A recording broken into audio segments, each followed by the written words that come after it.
بسم اللہ الرحمن الرحیم نحمدہ ونصلی ونسلم علی رسولہ الکریم۔ میں آج بڑے دکھی دل کے ساتھ، سچی بات ہے الفاظ ہی نہیں ہیں،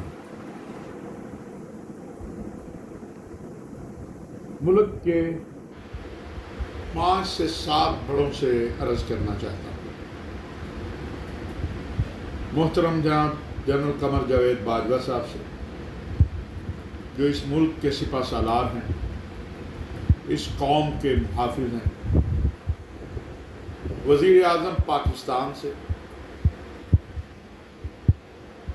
اپنے ملک کے سلامتی کے اداروں کے سربراہوں سے،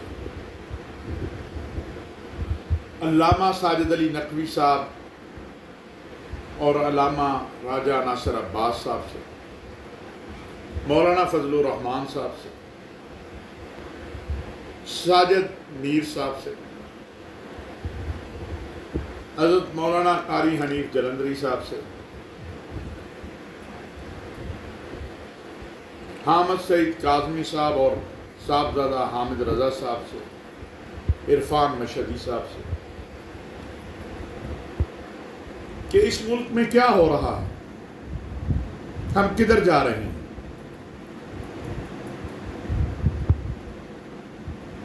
یہ زبانیں اتنی لمبی کیوں ہو گئی ہیں کہ کوئی اہل بیت پہ بکواس کر رہا ہے اور کوئی اصحاب رسول پہ بات کر رہا ہے۔ اعلانیہ بیٹھ کر کہا جا رہا ہے کہ ہم دوسروں کے مقدسات کو نہیں مانتے، ہم ان کی توہین کو اپنا دین سمجھتے ہیں، اور پھر اس کا عملی مظاہرہ اسلام آباد میں، خوشاب میں، کراچی میں، ہر جگہ ہم دیکھ رہے ہیں۔ جناب والا، اس قوم نے، اس ملک کے علماء نے، مساجد و امام بارگاہ نے، اس ملک کی فوج نے قربانیاں دے کے یہ امن حاصل کیا ہے۔ اگر یہ سلسلہ جاری رہا تو کسی کے اختیار میں کچھ بھی نہیں رہے گا۔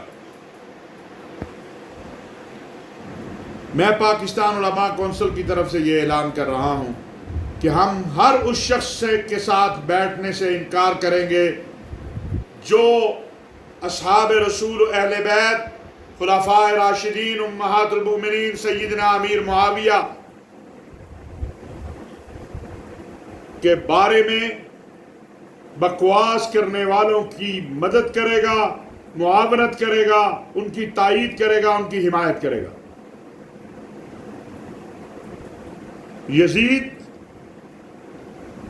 کو آپ جو مرضی کہیں، وہ اس سے زیادہ پلید ہوگا جو آپ کہیں گے، لیکن اگر یہ سلسلہ بڑھتا ہوا سیدنا امیر معاویہ، سیدنا ابو سفیان، خلفاء راشدین، امہات المومنین تک پہنچ جائے، تو پھر میں ملک کے اداروں سے بھی پوچھنا چاہتا ہوں کہ جناب کون ہے جو ان کو اجازتیں دے رہا ہے؟ کیا کوئی طاقتور قوت آ گئی ہے جو ہماری فوج سے، ہمارے سلامتی کے اداروں سے، ہماری پولیس سے، ہمارے علماء سے زیادہ طاقتور ہے؟ نہیں، میں نہیں سمجھتا۔ میں سمجھتا ہوں کہ اس مروت کا فائدہ اٹھایا جا رہا ہے جو ملک کے امن کے لیے اختیار کی گئی، لیکن جب کینسر بڑھتا چلا جائے تو پھر ٹانگ، بازو، ہاتھ کاٹنا پڑتا ہے۔ کوئی سنی ہو یا شیعہ، اگر وہ اہل بیت کی اور صحابہ اکرام کی اور خلفاء راشدین کی، امہات المومنین کی، حتیٰ کہ ائمہ اطہار اور حضرت امام مہدی کی توہین کرتا ہے تو لٹکائیے اسے، سپیڈی ٹرائل کیجئے۔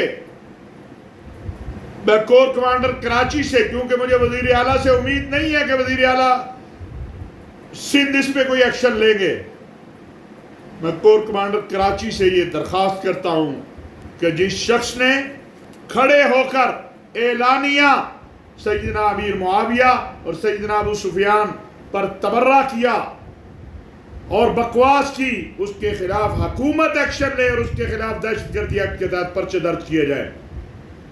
یہ مت سنایا جائے کہ فلاں کے پاس اتنے لوگ سڑکوں پہ آ جائیں گے۔ پاکستان کے اندر 99.9% لوگ امن چاہتے ہیں، خواہ وہ شیعہ ہیں اور سنی ہیں۔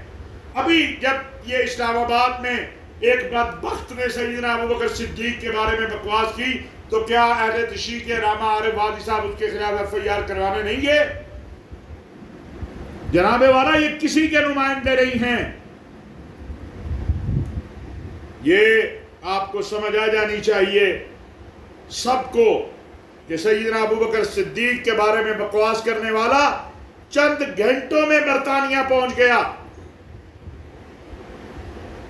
اس سے بات واضح ہونی چاہیے کہ کون ان کے پیچھے ہے، وہ ہندوستان کیا لینے جاتے ہیں، ان کے ہندوستان سے کیا روابط ہے۔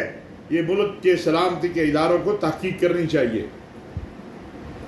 ہم نے فیصلہ کیا ہے کہ پاکستان علماء کونسل کا کوئی بھی ساتھی بشمول میرے کسی ایسے فرد کے ساتھ آج کے بعد کسی میٹنگ میں نہیں بیٹھے گا جو اصحاب رسول و اہل بیت کی توہین کرنے والوں کی کسی بھی معاملے میں معاون اور مؤید ہوں۔ میری ایک بار پھر ہاتھ جوڑ کے درخواست ہے، محترم جناب جنرل قمر جاوید باجوہ صاحب آپ سے، عمران خان صاحب آپ سے، محترم جناب جنرل فیض حمید صاحب آپ سے، کور کمانڈر کراچی آپ سے، IG اسلام آباد آپ سے، IG پنجاب آپ سے کہ خدا را ان مجرموں کو گرفتار کرو اور ان کو کیفر کردار تک پہنچاؤ۔ یہ ملک کا امن جانیں دے کر خون بہا کر لیا ہے۔ اس میں پاک فوج کے جوان شہید ہوئے ہیں، یہاں سلامتی کے اداروں کے جوان شہید ہوئے ہیں، یہاں پولیس شہید ہوئی ہے، 8,000 سے زائد علماء شہید ہوئے ہیں، امام بارگاہیں، مسجدیں، چرچ سب لہو لہان ہوا ہے، اور پھر یہ امن ملا ہے۔ کیا یہ چند افراد اتنے طاقتور ہیں کہ وہ میرے ملک کے امن کے ساتھ کھیلیں گے اور مجھے بے بس ہو کے دیکھتے رہنا ہے؟ نہیں، میری قوت آپ ہیں، میری قوت پاکستان کی فوج ہے، میری قوت پاکستان کے سلامتی کے ادارے ہیں، میری قوت پولیس ہے۔ میں ان سے یہ درخواست کروں گا کہ اب بہت ہو گیا، خدا را تاخیر نہ کیجیے اور ان مجرموں کو پکڑیے۔ مجھے دکھ سے کہنا پڑتا ہے کہ جن ٹی وی چینلوں نے اس بکواس کو لائیو نشر کیا ہے، پیمرا نے اب تک ان کے خلاف ایکشن نہیں لیا۔ پیمرا کو ان کے خلاف ایکشن لینا چاہیے، ان کے مالکان کو یہ سوچنا چاہیے کہ آخر یہ ایسا کیوں ہوا ہے۔ کیا وہ یہ حق دیں گے کسی کو کہ ان کی ذات کے بارے میں کوئی کھڑا ہو کے اس طرح لائیو بکواس کر دے؟ چاہے جائے کہ اصحاب رسول کے بارے میں اس طرح کی بات کی جائے۔ ہم نہیں کہتے کسی کو کہ وہ خلفائے راشدین کو تسلیم کرے، ہم نہیں کہتے کہ امہات المومنین کو مانے، ہم نہیں کہتے اصحاب رسول و اہل بیت کو مانے۔ اپنا عقیدہ اپنے گھر میں رکھو، سڑکوں چوکوں چراہوں میں بیان کرنے کا مقصد کیا ہے کہ تم اس ملک میں فتنہ چاہتے ہو، اور اس فتنے کو روکنے کے لیے ہم اپنے ملک کے سلامتی کے اداروں کو کہتے ہیں خدا را آگے آئیے، ہم آپ کے ساتھ کھڑے ہیں۔ ایسا نہ ہو کہ پھر یہ فتنہ باز، یہ تشدد پسند، یہ تخریب کار، یہ دہشت گرد اپنا دوبارہ وہ کھیل کھیلنا شروع کر دیں جو انہوں نے 90 میں اور 2000 سے 2008 تک میں کھیلا ہے۔ اللہ تبارک و تعالی اسلام کو، مسلمانوں کو، پاکستان اور اہل پاکستان کو اپنے حفظ و امان میں رکھے۔